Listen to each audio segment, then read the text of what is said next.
Paz, Senhor, para todos os irmãos que estão a nos acompanhar através desta live a respeito da doutrina da Palavra de Deus, a qual nós estamos a passar para os nossos irmãos ali da IADALP de Conceição 4.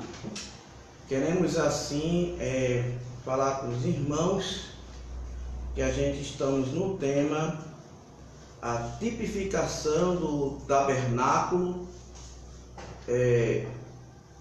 para a igreja de hoje.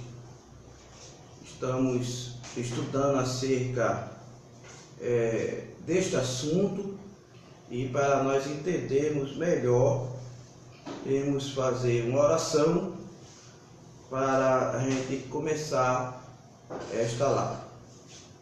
Maravilhoso Deus, aqui estamos, Pai, te agradecendo por esse momento de nós estarmos aqui, ó Pai, engrandecendo o teu nome, exaltando o teu nome. Ajuda cada um, ó Pai, conforme o teu querer. Te apresentamos o governo, te apresentando a diretoria da nossa igreja, pastor Roberto José dos Santos, nosso pastor coordenador, nosso pastor Leonardo, ó Pai, continue ajudando teus filhos em tudo, ó Pai. É tudo que eu te peço a cada irmão, a cada irmã que está a nos ouvir. Deus, ó Pai, entra nos lares neste momento, em nome de Jesus. Amém. Quando a gente fala deste assunto, a gente temos que lembrar para os irmãos um versículo bíblico como leitura base para continuarmos este assunto. E está escrito em Êxodo, capítulo de número 25 e o versículo de número 8. E me farão um santuário e habitarei no meio deles. Em todo tempo houve algo de Deus para trazer a comunhão entre Deus e o homem. Todavia, quando Deus se achava-se que tinha uma muralha para separação entre o homem e Deus, Deus sempre criava um projeto, algo para que pudesse o homem voltar à comunhão com ele. Lembrando os irmãos que em todo tempo Deus ele sempre quis que o homem o adorasse, que o homem fizesse cultos a ele, prestasse culto a ele, o adorasse, e para isso foi criado o ser humano. E olhando a evidência naquilo que a gente quer falar sobre a tipificação do tabernáculo, a tenda do testemunho para a igreja atual, a gente vê que há um grande projeto de Deus acerca de, podemos dizer, de quebrar a barreira, quebrar uma grande muralha que estava existindo por consequência da desobediência e consequência após o pecado no mundo. Então estava o homem cada vez mais se distanciando de Deus, e a história diz que o homem estava cada vez mais perverso e só queria a maldade.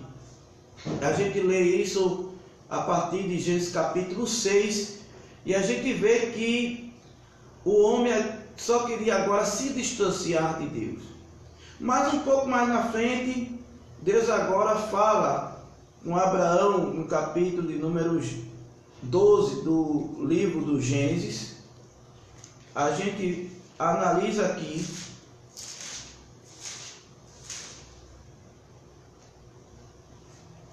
que o Senhor chega para Abraão e pede algo a Abraão: sai da tua terra e da tua parentela, da casa do teu pai da terra, e irás à terra que te mostrarei. E ele diz mais: falarei de ti uma grande nação, te abençoarei, engrandecerei teu nome, e tu serás uma bênção, não é? A qual Abraão agora veria como um novo, podemos dizer, projeto de Deus para com a humanidade. Abraão agora seria um povo, dele sairia um povo, que este povo Deus escolhera para ter a comunhão com ele. Quando a gente olha mais um pouco na frente, vem Isaac, logo após Jacó, proveniente agora José, melhor assim dito.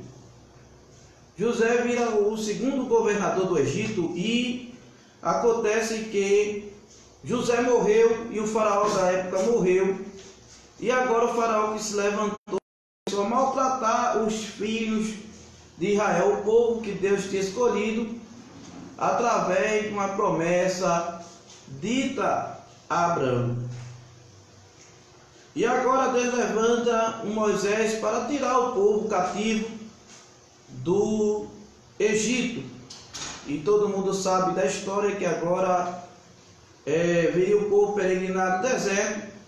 E agora Deus ele faz esse grande projeto, que é o projeto do tabernáculo, a qual é a tipificação da igreja nos seus dias atuais.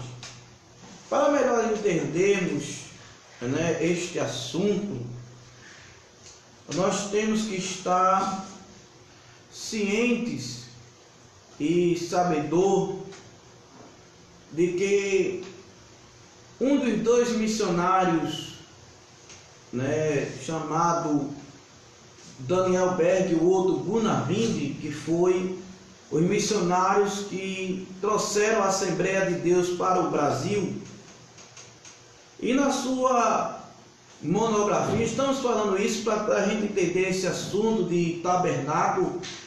A gente temos que saber que a amplitude do assunto foi aberta através desta monografia redigida por Gunnar Vind, um dos dois missionários, em 1909, na Universidade de Chicago, nos Estados Unidos.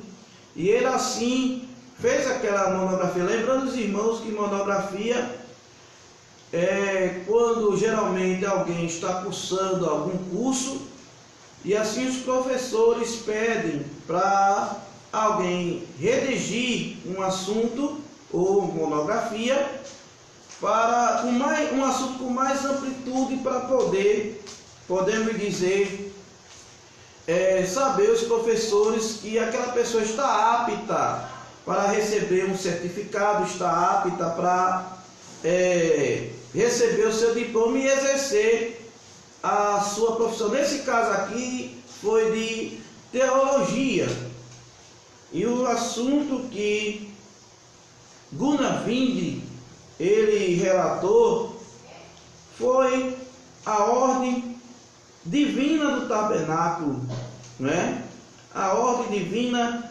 do tabernáculo. E ele colocou assim, primeiramente dito, o mosaico, a tenda do testemunho, constituiria uma morada sagrada erguida segundo o modelo celestial. Daí que quando começamos a estudar essa monografia redagida por Gunnar Vind, um grande homem de Deus, que podemos dizer revolucionou a igreja no Brasil através da sua chegada em Belém do Pará, podemos dizer assim.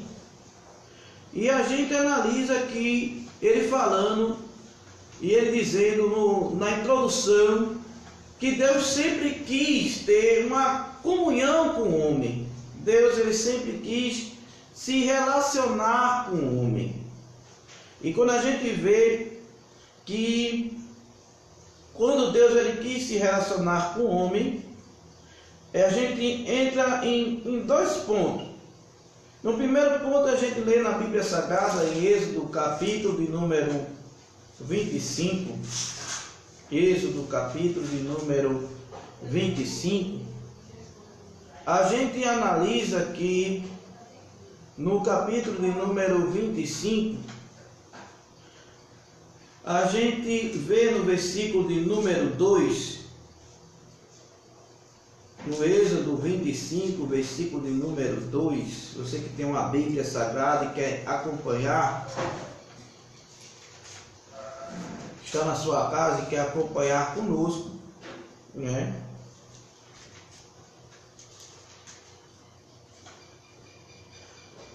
Que diz a seguinte expressão: fala aos filhos de Israel que me tragam uma oferta alçada de todo homem cujo coração se mover voluntariamente, dele tomareis a minha oferta alçada.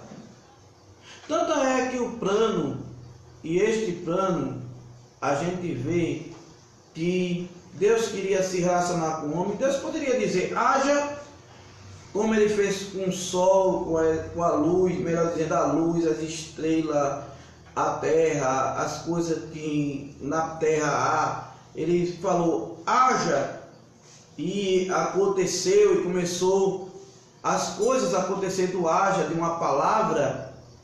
A Bíblia é bem explicada que Deus nesse momento não queria mais fazer algo como um projeto de comunhão entre Deus e o homem.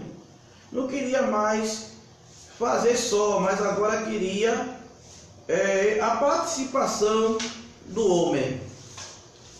Quando a gente vê que Deus ele queria habitar nesse santuário, né? A gente vê que nós fazemos duas perguntas nesse texto, e também duas perguntas a gente faz para si mesmo. Por que Deus ele projetou um tabernáculo e para quê? Essas são duas perguntas que a gente devemos perguntar a nós mesmos acerca deste fabuloso assunto. Quando eu vejo falar o porquê, quando uma grande parede vem a ficar entre Deus e o homem e Deus, Deus agora queria derrubar esta barreira, fazendo um lugar para adoração, para, podemos dizer, voltar à comunhão entre o homem e Deus e o homem. Quando a gente analisa o porquê, Deus ele queria fundir novamente o céu e a terra, ou seja, o homem e Deus e o homem. E Deus sabia que esse projeto só seria alcançado depois de que esse projeto só seria alcançado depois que Jesus Cristo ele trouxesse o grande sacrifício na cruz do Calvário e pudesse trazer o máximo, que era a encarnação e crucificação, trazendo todo o plano de redenção completo. Quando a gente analisa sobre o tabernáculo para entender a tipificação do tabernáculo para a igreja nos dias atuais, nós vemos que Deus ele no seu projeto e colocou as medidas, colocou como faria, e também, além disso tudo, projetou homens preparados para fazer os utensílios e o móvel e tudo que viria, podemos dizer, de objetos para concretizar esse projeto que era o tabernáculo. Então Deus ele preparou homens para trabalhar na madeira, preparou homens para trabalhar no ouro, na prata, no cobre, nos utensílios, na púrpura, no linho, em tudo. Deus ele preparou homens dando sabedoria. E vale a pena ressaltar que não temos a tecnologia, não tinha a tecnologia que hoje tem, e tamanha perfeição que os homens faziam a determinadas coisas que até hoje se estuda, a ciência estuda como o homem naquele tempo, sem a tecnologia adequada, conseguia fazer coisas que hoje temos grande dificuldade, com toda a tecnologia que temos em mão, de realizar. Um grande estudo foi, vou dando um panorama, fugindo um pouco do assunto, foi a Torre de Babel. O tijolo usado para erguer aquela torre. Então, quando começamos a ver este assunto, a gente começa a analisar que as coisas de Deus, como elas são. Deus dá sabedoria. Para a gente olhar a tipificação, voltando ao assunto, agora a gente que estamos em destaque, abordando, a gente vê que o pátio foi um espaço aberto de linho fino torcido. A gente lê isso em Êxodo, capítulo de número 27 e o versículo de número 18. A gente analisa aqui. O comprimento do pátio será de 100 côvados e a largura cada uma banda, e de 50 de altura, de 5 côvados de linho fino torcido, mas as suas bases serão de cobre. É como se fosse muros para, podemos dizer, distinguir entre o espaço de fora do tabernáculo e o espaço que é de dentro, limitando. O muro ele limita o espaço, um terreno, de que aquilo é de alguém e aquilo que não é de alguém, não é? Isso a gente chama de muro. Então é como se fosse os muros, mas sendo que era feito de colunas de cobre e de cortinas que envolvia todo o tabernáculo. Quando a gente olha um pouco mais na frente, a gente vê que logo na porta, existia um utensílio, um objeto chamado altar de holocausto. Esse altar de holocausto, que se encontrava na porta da tenda, ou podemos dizer na porta do tabernáculo, logo de frente. Este altar que fazia todos os sacrifícios que eram assim realizados, queimados, podemos dizer assim, para ser oferecidos ao Senhor. Quando a gente fala de sacrifício, a gente lembra que o sangue era aspergido no altar ou na madeira que era ali queimada, na lenha, e daquela lenha se tirava ali para o altar de incenso, que a gente vai falar um pouco mais na frente, o altar de incenso. E quando alguém fala assim, que fogo estranho vinha na tenda, na congregação, esse fogo estranho é quando era tirado uma lenha qualquer, ou uma brasa qualquer, que não foi aspergido nenhum sacrifício, nem tampouco sangue, e assim, para enganar, usavam um incenso de uma lenha que não tinha nenhum sacrifício, ou seja, a gordura, e nenhum sangue aspergido nela. Então, ali chamava ali fogo estranho, não é? Quando a gente vem falar do segundo móvel, não é? Que é a pia. Esta pia, a gente simboliza ali, era uma pia de bronze, que os sacerdotes lavavam as mãos, lavavam os pés, né? Quando entrava a gente vê isso em Êxodo, capítulo de número 30, Êxodo, capítulo de número 30, a gente vê que em Êxodo capítulo de número 30, versículo de número 18, versículo de número 18,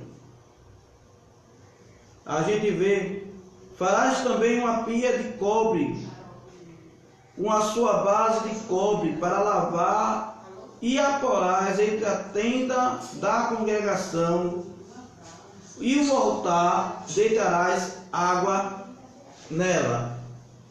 Então a gente analisa aqui que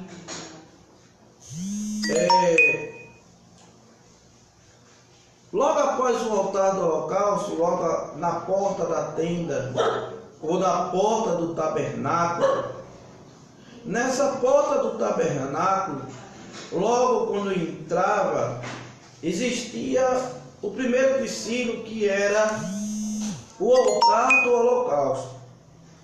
Mais um pouco na frente a gente vê a pia, esta pia de bronze, que era colocado para trazer a tenda, na frente da tenda do testemunho, para lavar, assim podemos dizer, as mãos e os pés dali dos sacerdotes, não é?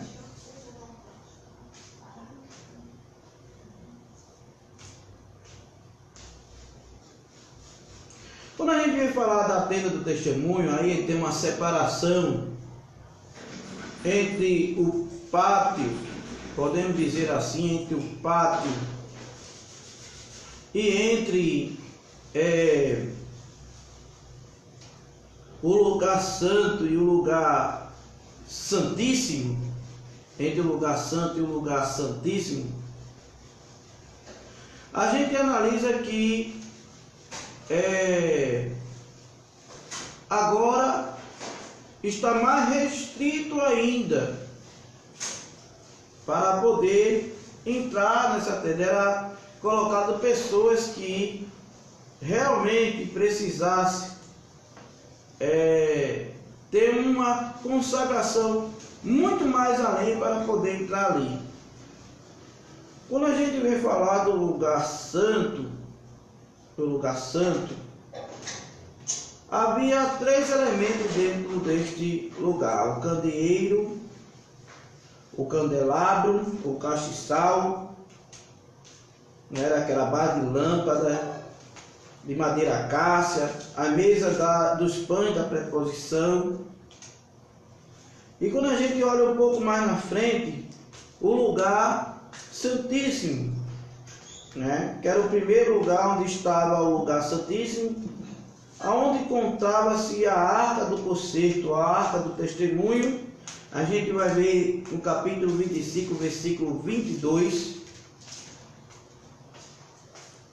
E ali verei que falei contigo de cima um propiciatório de meio de 2 querubins, que estão sobre a arca do testemunho, tudo que eu te ordenar para os filhos de Israel.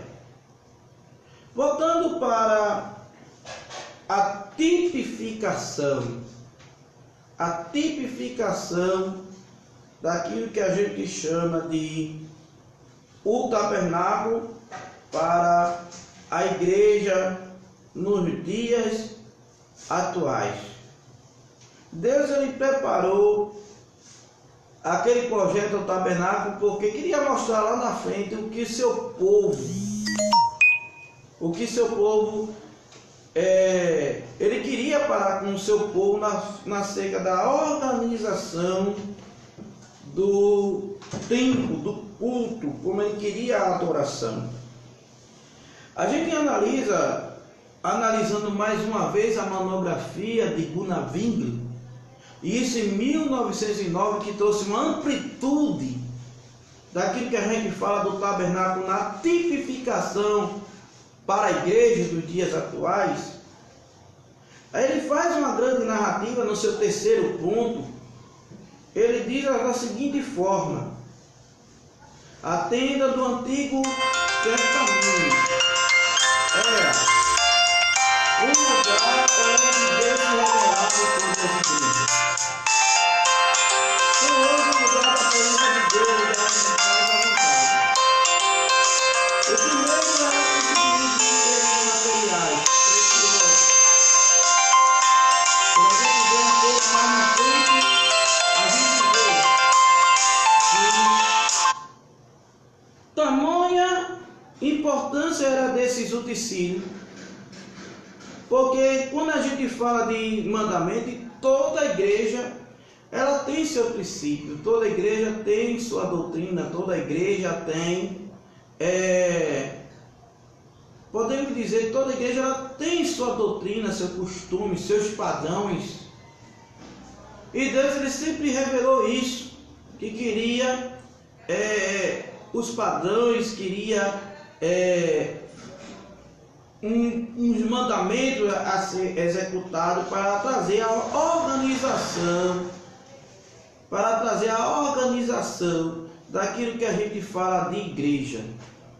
Quando a gente olha um pouco mais na frente, na organização da igreja ou na tipificação do tabernáculo para com a igreja dos dias atuais, a gente vê que lá na frente ele diz que quando o ofertante entrava para trazer a sua oferta, podemos pegar uma das ofertas que era o cordeiro, que eu, na minha particularidade, eu acho a principal, que era um cordeiro sem mancha, que era um cordeiro perfeito, macho, e ali o ofertante dava ao sacerdote ali para a expiação dos pecados, né? Faltas cometidas por alguém que seria repassada para alguém. E a gente, para poder ter a absorção do delito, ou podemos dizer do pecado, é preciso que a oferta ou a dívida fosse paga. E para Deus, para a dívida ser paga, teria que o cordeiro, né? O cordeiro, ele fosse imolado e fosse o melhor do cordeiro queimado e o sangue aspergido no altar ou nas brasas vivas. Quando nós entramos na igreja, quando nós entramos na presença do Senhor, a gente analisa que verdadeiramente vemos logo o sacrifício de Cristo no Calvário, o sacrifício de Jesus naquilo que a gente chama na cruz do Calvário. Quando a gente fala de que Jesus fez um dos maiores, fez o maior sacrifício que qualquer homem poderia fazer.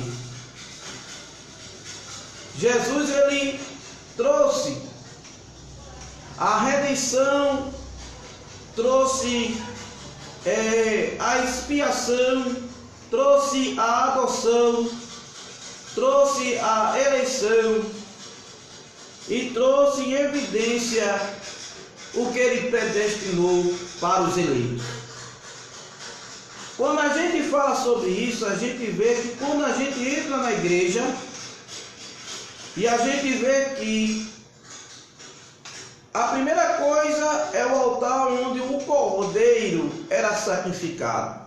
Quando nós entramos na igreja através da fé salvadora e vem a conversão e que a gente entra na igreja, a primeira coisa a gente vê o sacrifício de Cristo por nós.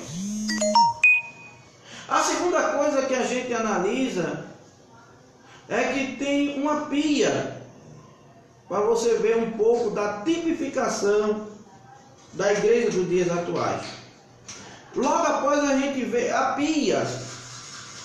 Esta pia, a gente vê que os sacerdotes, eles lavam as suas mãos, lavam os seus pés. E quando eu vim colocando um dos seus comentários, né, na sua monografia, ele redigiu da seguinte forma. Quando ele veio redigir, ele falou, não é? Da seguinte forma, ele disse que a pia significa o batismo nas águas, significa o homem morrendo para o mundo, nascendo para Cristo e ter uma vida santificada nele. Quando a gente fala de lavar, a gente fala de purificar, de ter uma alma limpa. Aí está algumas tipificações do tabernáculo para a igreja dos dias atuais. Quando a gente fala de cada utensílio, quando a gente fala de cada objeto, cada um no seu determinado lugar, eu vejo que agora era um lugar santíssimo, lugar santo, onde habitava a presença de Deus.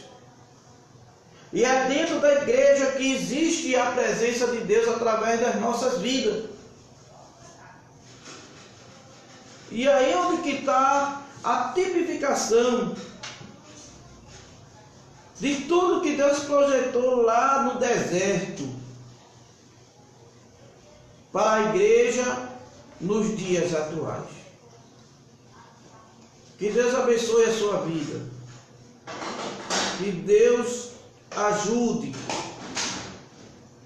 Que Deus ele possa abençoar a sua vida com esta palavra.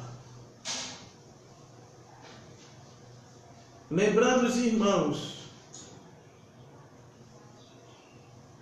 que Deus ele sempre projetou uma comunhão com a humanidade, com o seu povo. Deus ele sempre criou projetos para mostrar a sua grandeza e como ele quer ser adorado. Deus ele sempre estendeu a mão sobre o seu povo e ele sempre estenderá a mão sobre nós. Que Deus ajude, que Deus abençoe cada vez mais a sua vida.